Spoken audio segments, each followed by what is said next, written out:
He's a silent guardian, a watchful protector, a dark knight. Welcome to WatchMojo.com, and today we'll be counting down our picks for the top 10 Batman facts. A fine job, Batman. You allayed their fears magnificently. What else could I have done, Commissioner? If I told the truth, panic would grip the city. For this list, we're putting the focus on more real-world facts as opposed to looking at specific plot points that occurred in the films or comics. Because he's the hero Gotham deserves, but not the one it needs right now. Number 10. It would cost $300 million to become Batman. I'm going to have to ask you to leave. It is not a question of money. You see, I'm buying this hotel and setting some new rules about the pool area. One of the most endearing features of Batman is that he isn't really a superhero. Sure, he fights criminals and tries to bring justice to Gotham, but he doesn't actually have any superpowers. Nice outfit. Theoretically, anyone could be Batman. Anyone with a ton of money, that is. According to the book Batman Unauthorized, it would cost roughly $300 million to become Batman, which includes $3.5 million for the Batcave and $2 million for the Batmobile. Actually, he took the car. He boosted the Jag? Not the Jaguar. The other car. The Bentley? No, sir. The other car. And that might be on the cheap side. Other estimates have put the total at almost $1 billion. Do you like eating in here? Oh, yeah.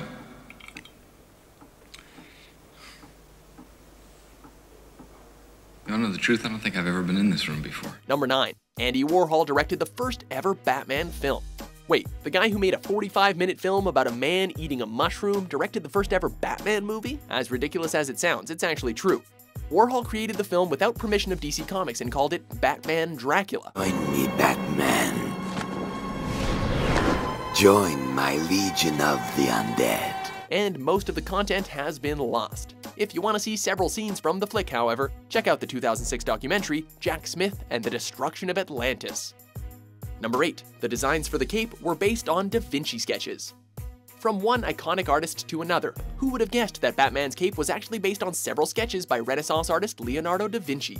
Bill Finger and Bob Kane have cited several sources of inspiration for Batman's costume, including the 1920 film The Mark of Zorro, and have stated that the design for the cape was based on the Ornithopter, a flying machine that the famous artist had sketched.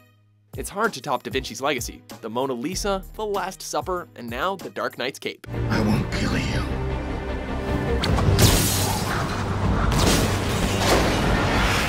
But I don't have to save you. Number 7. The original costume design was much different. Nomex survival suit for advanced infantry. Although certain elements of his costume have changed over the years, Batman's appearance has essentially remained the same. This appearance is drastically different to Bob Kane's original idea, however. The character still had the bat-like wings, but he was blonde and wore a bright red spandex suit with a domino mask. One of Batman's main tactics against criminals is intimidation, but it's highly unlikely anyone would be scared of someone in that getup. Luckily, Kane scrapped the original idea in favor of a more gothic look. Lloyd Bates lost the way.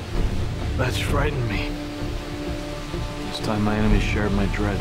Number 6. Many famous elements came from TV, not the comics. It is to laugh, huh, Mr. J? While the majority of the things we associate with Batman originated in the comics, several famous elements were actually first introduced on screen. The Batman serials from the 1940s, for example, were responsible for the creation of the Batcave and the modification of Alfred's appearance, as he had originally been a fat, bumbling detective who was only used for comedic purposes. I know what this means. Furthermore, one of Batman's most popular villains, Harley Quinn, didn't actually appear until the 1990s in Batman the Animated Series. Hi! The car's this way, Charlie. Number 5. People were skeptical of Michael Keaton as Batman. I can't go on with that right now. If not now,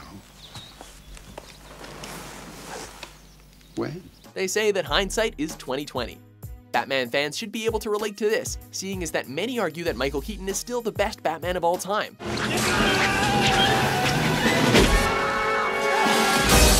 However, a lot of fans didn't feel that way at the time, as over 50,000 letters were sent to Warner Brothers to protest Keaton's casting. Some people say the same thing about you.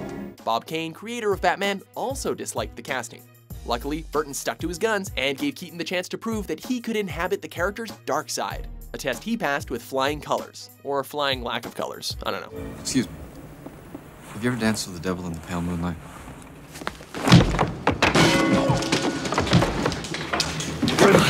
kill you. You idiot! You made me. Number 4, the Tumbler took an expensive tumble. What's that? Well, the Tumbler? Oh, you wouldn't be interested in that.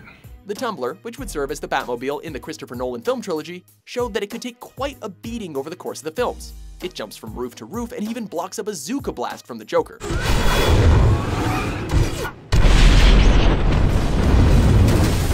Off-screen, it proved just as durable, withstanding an accident involving a drunk driver. According to Christian Bale, they were moving the Batmobile down the street when a drunk driver sideswiped it. The driver had allegedly floored it because he thought the car was a spacecraft and he was worried that aliens were invading. No joke. I'll get my car. I brought mine. Yours. Number 3, Hugh Hefner helped create the 1960s television series.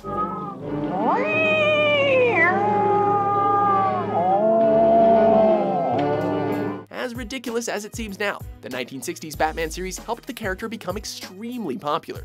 The series wouldn't have been possible, however, without the help of Hugh Hefner. A self-proclaimed comic book fanboy, Hef threw several comic book-themed parties at the Playboy Mansion, including a Batman party that focused on the campiness of the character. Let's take a close look at that inscrutable lady. Be careful, Batman! An ABC executive happened to be attending the party and immediately pitched the television show. So, essentially, Hugh Hefner is one of the main reasons why Batman is so popular. How about that? If you're worrying about me, Robin, don't. The anti-radioactive bat pill that I took should hold me for a short while longer. Number 2, the fans killed Robin. Forehand. Or backhand. Perhaps inspired by choose-your-own-adventure novels, DC allowed the fans to decide on the fate of Jason Todd's Robin back in 1988. The previous issue had ended with Robin tied up in a warehouse, and fans were given the option to call in and vote on whether he should live or die. Okay, kiddo, I gotta go. It's been fun though, right? The vote was close, but ultimately, the fans decided to kill the character off.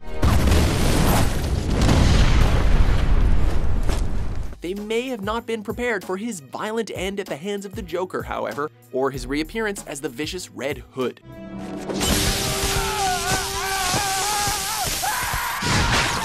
Before we unveil our number 1 pick, here are a few honorable mentions. But if the forces of evil should rise again to cast a shadow on the heart of the city, call me.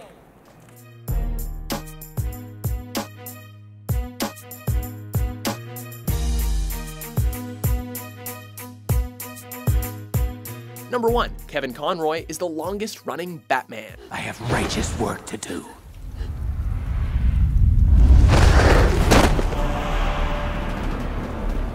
I'm not in the mood tonight, Zaz. Several huge actors have played the Caped Crusader over the years, including the likes of Christian Bale and George Clooney, but only one actor has shown longevity with the character. That would be Kevin Conroy, who has voiced the character for over 20 years. I'm just the night shift. You deal with this mess 24 hours a day. That's what those people want to honor. Conroy began in the early 90s with Batman the Animated Series, and has continued to provide the voice for multiple animated films and the Arkham video games. Scarecrow's got a safe house nearby. I'm going to pay him a visit. Let's hope this is the break we've been waiting for. It was Conroy who came up with the idea of changing his voice when he becomes Batman, although it isn't quite as obvious as Christian Bale's version. Where were the other drugs going? I never knew. I don't know. I swear to God. Swear to me! Do you agree with our list? You can't trust anybody. What is your favorite Batman fact? This man is to be pitied. For more great top 10s published every day, be sure to subscribe to WatchMojo.com.